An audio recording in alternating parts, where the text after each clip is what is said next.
Can we trust labels? Well, when it comes to certified organic, the answer might be different than what you think. Welcome to the Dust or Mud podcast. I'm Shelley. I'm Rich. After 25 years of being in the Air Force, we traveled the world and landed in Southwest Missouri. And now we have a regenerative farm where we grow lots of proteins. But today we're going to talk not so much about proteins, but maybe a little bit more about the fruits and vegetables world. Yeah, we saw an article recently, towards the middle of July, from Dr. Merkala, and he was discussing some things about organics that really got our attention and went digging even further, found some article or the article that article was based on. And we wanted to just share with you today, I don't know, in our standard way of talking with you about things that we think about food and our food system, our thoughts regarding this particular organics article. Yeah, so organics, I thought for years that when a food was labeled organic, that it was like really as pure as the food could come, really honestly like grandma grew it, maybe some sunshine and some water. But I since have obviously learned very different than that. That's not exactly what the industry is. And the industry might be even a little bit murkier than what I thought it was. So I want to read some highlights from this article. So the article title is USDA sides with corporate agribusiness lobbyists as massive quantities of illegal imports crush U.S. organic farmers. That's pretty harsh. Harsh, long. The article was Yeah. originally published by a 501c3 nonprofit organization called OrganicEye. Bit of a watchdog. And they're an organic watchdog agency. The members of this organization have been in the organics realm since before it was even a government regulated thing and are highly recognized as leaders in the organic side of things. Yep. So Mark Castle is one of the executive directors of, or the executive director of OrganicEye. And one of the things that he is quoted saying in this article is, although almost universally complied with in domestic production, that system has completely broken down for imports. The system that he's talking about is the organic inspection. The inspections. Yeah. Okay. A large percentage of all foreign imports, making up a sizable amount of the organic food Americans eat, are coming from producer groups whose grower members the USDA has exempted from the requirements to be certified. Okay, so let's break that down real quick. Okay. Grower group. So what they have done is I think originally they had good intentions. They took small farmers, let's just say a coffee farmer, and he grows small batch coffee and it's organic, and he would like to get into the US market. Well, that's very difficult for, say, indigenous peoples that grow coffee to get into the organic U.S. market. So they took 100 of them, and they said, okay, 100 of you small guys, let's put you guys all together and lump batch you into one group so you're not all having to pay the $1,000 and you're small. Let's make you like medium-sized, and then we'll get you together into the U.S. market. Right. Is that basically what That's what basically they did? What happened. And then those groups then would get together and they would basically certify themselves is where this started. And that sort of self-certification exempted them from USDA inspection and certification. Okay. How that has changed is now, because of this exemption, it allows large agribusiness companies in foreign countries to be that group certifier. And then they just go out and basically contract with the small local farmers. And now that is the group, and the certifier is the company itself. And then, so when he said that a large percentage of them are not inspected by the USDA, that it's 98% are not USDA inspected. So whenever you buy your coffee and it says organic on it, It might or might not actually be organic. And well, you know that it was 98% likely that it wasn't inspected by the USDA. by the USDA. That's correct. So there's no guarantee on anything coming over the line or into the country. There's no guarantee then that it was inspected. That's correct. Okay. It Well- was certified by a group somewhere. Okay. Some third party entity. But Self-designated. Yeah, that's the thing. So in the United States, the USDA is in charge of organic. Right. And because it's the way that it started back in the 80s, before the USDA became in charge in 1990 Farm Bill, in the 80s, the organic farmers would just use a third-party certifier to certify themselves, basically. And then when the USDA came out with the organics whole thing When in the Farm Bill, took the organic word. yeah, they maintained that third-party certification. Right. So now those third-party certifiers are basically agents working for under the auspices of the USDA. Mhm. Well, that same type of third-party mentality applies in the foreign country markets. Right. The difference is that in those markets, what they're finding is they aren't just inspection agencies. Right. They're not just a third-party company, Rich and Shelley Organic Inspection Agency, right? It's more like It's the actual a big agribusiness. agribusiness Right. is they're the ones buying the produce from the local farmers or Certifying products it and certifying and sending it on. and then sending it to the U.S. market without having a USDA inspection. And what they're finding is a lot of times without any kind of premium that you would normally get from an organic product. Right. So where it really becomes a problem is the cost of the produce and the products coming into the country is much less for the person on the other end buying it. Yeah. On the other end. So well, Costco, for instance, has a lot of organics. We'll get into that in a minute. Yeah. But whenever they buy it from overseas, it is much cheaper for them to buy what's being imported than what the U.S. organic farmers are growing. That's correct. Because the stipulations on the organic U.S. farmers are so much greater because they're actually inspected. Right. It costs a lot more. Therefore, the cost for the U.S. farmer is higher. That's correct. And the produce is higher. Yeah. Okay, so cheaper stuff coming in. Yep. Is what it's creating. Yeah. And so that. And not authentic. Well, that in and of itself is bad for the U.S. organic farmer. Right. Because he, she, they are being priced out of the organics market. It's an expensive proposition. We looked into it originally when we started the whole farm.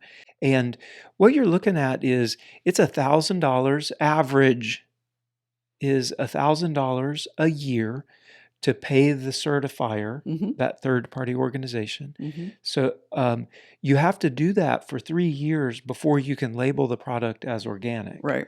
So you're $3,000 in average just for paying the certifier before you can ever, for the first time, label anything organic. And then you have all of the other, there's a ton of paperwork required, all kinds of tracking and testing. Like there's a lot. It's high cost and it's high labor and the inputs are different. It's harder to grow food organically. Yeah. It is more difficult. Right. It just takes more. You can't just throw herbicides on it. You can't take an airplane and just spray it. Right.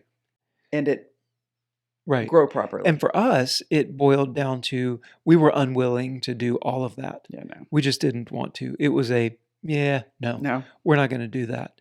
And that's why you've heard us multiple times talk about our products as GMO free, because we don't want to get into all of that whole government oversight area of organic, because the USDA now basically owns that label. Yeah. You can't have that label without the USDA. Right. And so we said we're not interested in playing that game with the government. Sure. So that was sort of backstory for us Mhm. as to why we did not go the organic route. With our products. With our products. It But is we do very like- difficult and expensive. But we do like to buy organic food. Well, I did Oh. To what? until I start reading this, and I realized that a large percentage. You mentioned Costco. I did a little bit of Yeah, background research, Mhm. and Costco, from what I can find, we're looking at about oh man, get into the grain. Costco, 40 to 50% of Costco's organic products are imported. So some years ago, it was kind of caught me weird. Like, where are they getting all this organic produce all of a sudden? And it's affordable.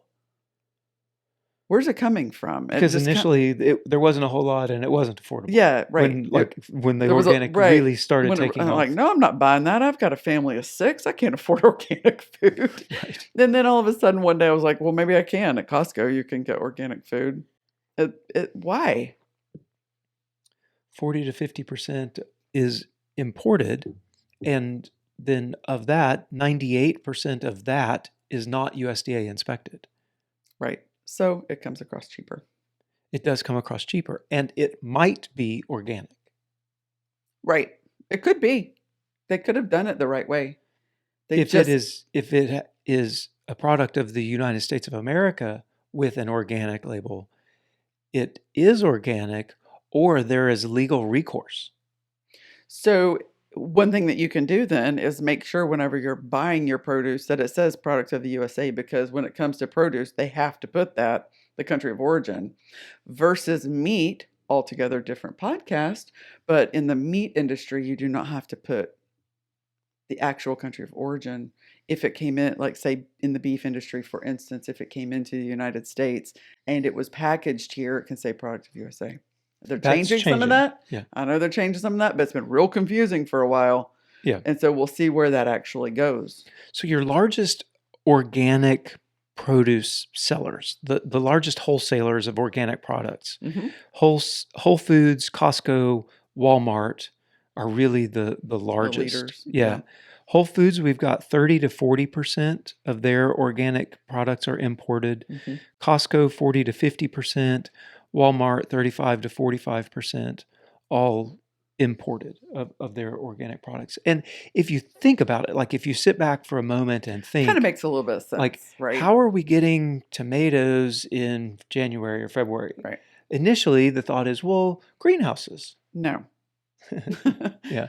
Turns out. Southern Hemisphere. Turns out it's the Southern Hemisphere where Right. winter here is their Right. summer. And Right. So any of your produces that you're getting that just probably aren't grown in cold climate, if you're getting them in the winter in Michigan. Off-season produce is most likely going to be imported. Yeah. So it makes sense that about half of their stuff would be imported then. Right. Oh, okay. Because about half the time it's out of season. Because consumer demands it. The consumers demand it. You got to have strawberries year round. Correct. Right. But they don't grow them year round. Right. Here. That is not natural. That is not a natural state. Like if you want to talk about like eating natural, a lot of people will talk about ancestral eating. Ancestrally,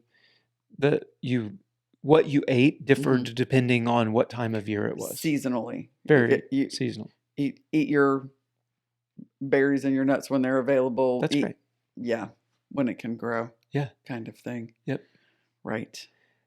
Or you had to can it and preserve it and save it, and you got it canned, like on down the timeline. But now we don't even have to have it canned; we can have it fresh to us year round. That's right. but it has to come from overseas. And that's fine. Like I totally am I'm pretty okay with that. Except for the fact that the stipulations aren't the same and it's not the same. We're not playing by the same rules. Yeah.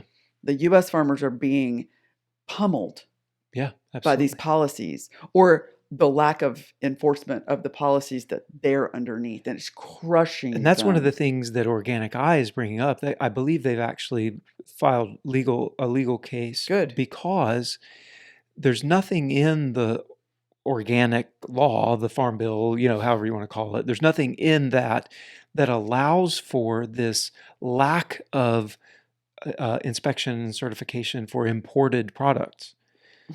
So it was just a decision that the USDA made that we will exempt them from these requirements. I'm telling you, it was they were trying to be compassionate to the farmers down there. But And it has yeah, and in the wording, it talked about developing countries. right, It was, impoverished farmers in developing countries having access to a market that they wouldn't otherwise have access to. which on paper, I mean, it just sounds great. But then large companies get involved with Right. it, and that farmer is still getting the same thing that farmer was getting before. Yep. The large companies are making a lot of money, and the And U.S. the small farmer is back to being taken advantage of. That's right. The U.S. small farmer then, well, yeah, the Yeah. small farmer in the other country Yeah. is being taken advantage of still. Right. The U.S. small farmer is now out Yep. because he's being undercut as far as prices But go. agribusiness is winning. But the big companies are winning. Okay, we'll get there. Another thing is a little bit further research Yeah. on, okay, well, how much organic grain is imported? Because for us, we raise meat chickens and pigs that are, with our system reliant on grain. And because we eat a ketogenic diet, we do not eat grains. Correct.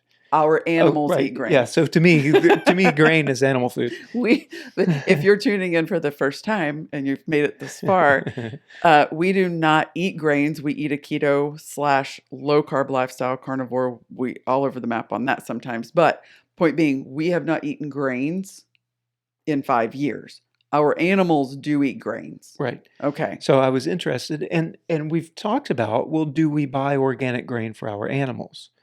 Now, even if we did, we still couldn't call it organic because we haven't gone through all of the certification processes, Yeah. and the as we talked about, the U.S. government owns the term organic, No right? labels. We don't even use if- labels. Even if we did feed them organic grain, we couldn't call it organic. So Right. it would just be I don't know, like a waste of money, I think. But I did look into it to say, okay, how much grain? Because we have looked into organic grain Yeah. before. So 70 to 80% of organic soybeans and 60 to 70% of organic corn Or are imported. imported.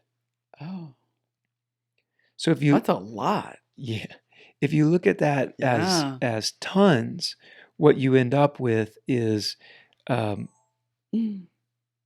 that's okay. Okay. One of our cameras just quit. I'll use the other one. If you look at it as tons, so what you end up with is 400,000 to 500,000. So 4 to 500,000 tons Mm. of organic soybeans are imported annually. 3 to 400,000 tons of organic corn is imported, Yeah. and then 100 to 150,000 tons of wheat and other And grains. didn't it say the majority of it is used for Animal livestock feed? Yeah. Majority of it is used for livestock feed. Okay. So the livestock feed that is coming in and being sold as organic. Is not 98% of it is not inspected. Correct. Awesome. So here's what we did though. So over Well, 1 million tons jeez. of organic grain is coming in to the country from exports. It is being imported. air quote organic. And there's so much fraud in that, especially in that market. There was a case in the state of Missouri, That's correct. actually, Mhm. where there was someone selling organic grains Mhm. that full up were not organic. They were slapping label on it and selling it at the premium price, and wound up getting convicted of fraud. Yes. I think it didn't end well for him at all. No, he committed suicide at the It end was of that that bad. at the end of that story. Yeah, it was really bad. Yeah. But And it was there to were the such tune legal of, it ramifications. was almost $150 million worth of fraud. It was the actual Wow. number. Wow. And there was Yeah, other stuff involved, but sure. like, Point being is I mean, with him right, personally, right. but the point being was, and that's what I was alluding to when I said in the United States, at least, there's some kind of recourse, right? And that's evidence of the recourse Yeah. that they will. He was investigated. It Right. was found that he was fraudulently selling U.S. grain as organic when it wasn't. Yeah, it's a big no-no here. And the way that it was a little bit interesting side note, Like, we're doing that to our own people, but yet well, over. the way he was able to get around it was he had farmland that was certified organic. Mm. So the product itself isn't certified. It's the land that it comes from. Mm. So his land was certified organic, but he was selling like 10 to 15 times the amount of product That he could have produced ever. than his land could produce. Oh, That's how it ended up coming out. oh. Was he had he was supplying to a person, and when it came out how many acres he had, the person was like, There's no way. "There's no way." Oh. Oh. So And then you then- start digging. And then it came out. Right. That's how they were able to find it out. Right.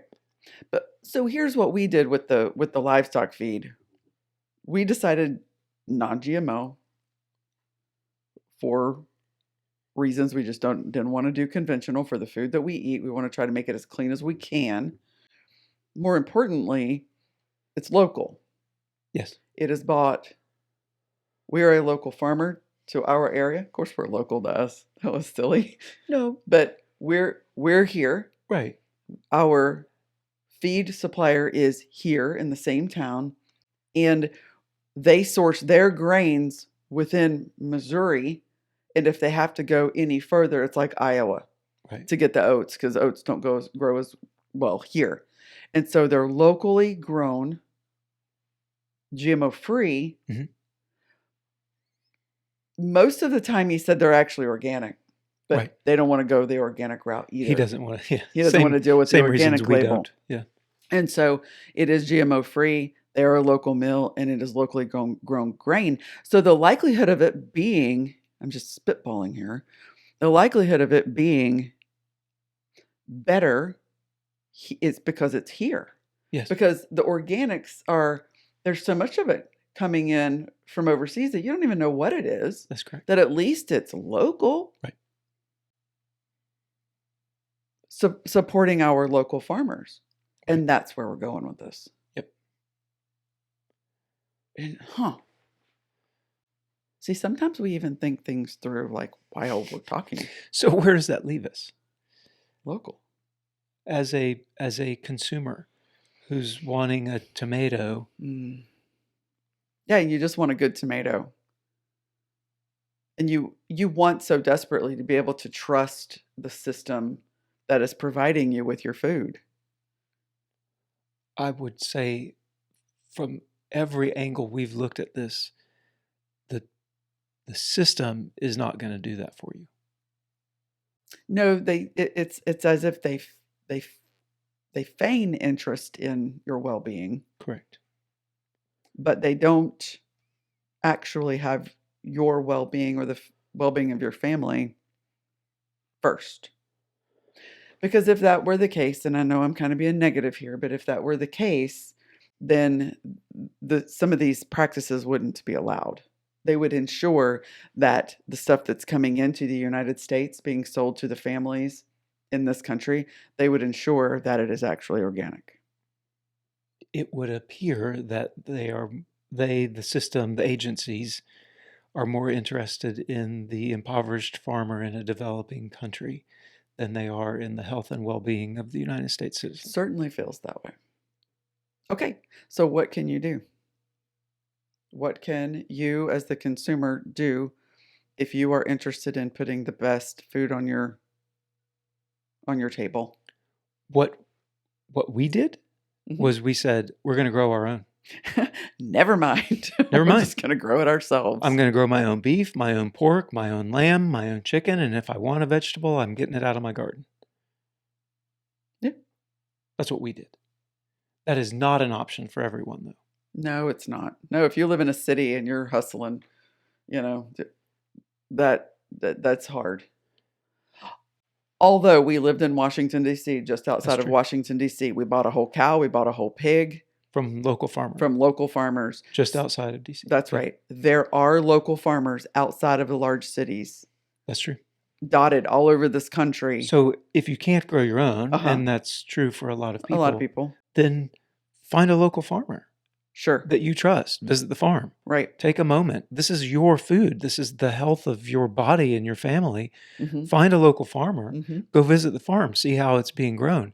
If you like the condition that the animals are raised in, if you Yep. like the condition of the garden or the crops that are being grown, there you go. And here's a pro tip. If the farmer who's growing your food doesn't want you to come visit the farm where he's growing your food, I would question how that farmer's growing your food. Because if they are truly transparent, if they're truly growing the best food that they can, they will be transparent with you, then invite you in to come and see. Well, for us, we're proud of what we're doing. Well, sure. Yeah. We want to show it off. Yeah. We want to show people, look at what we're doing. Look Yes. at how we're growing your food. Right. Yeah, we do. Because it's different. It's Right. in our mind better. Yeah. Like I want you to see. Sure. Like I don't want to just tell you about it. Come check it out. So there are farmers dotted around the country just like us. There are more and more. They're multi-species, they're regenerative, they're growing food the best way that they can. You might find them at a local farmers market in the big cities especially.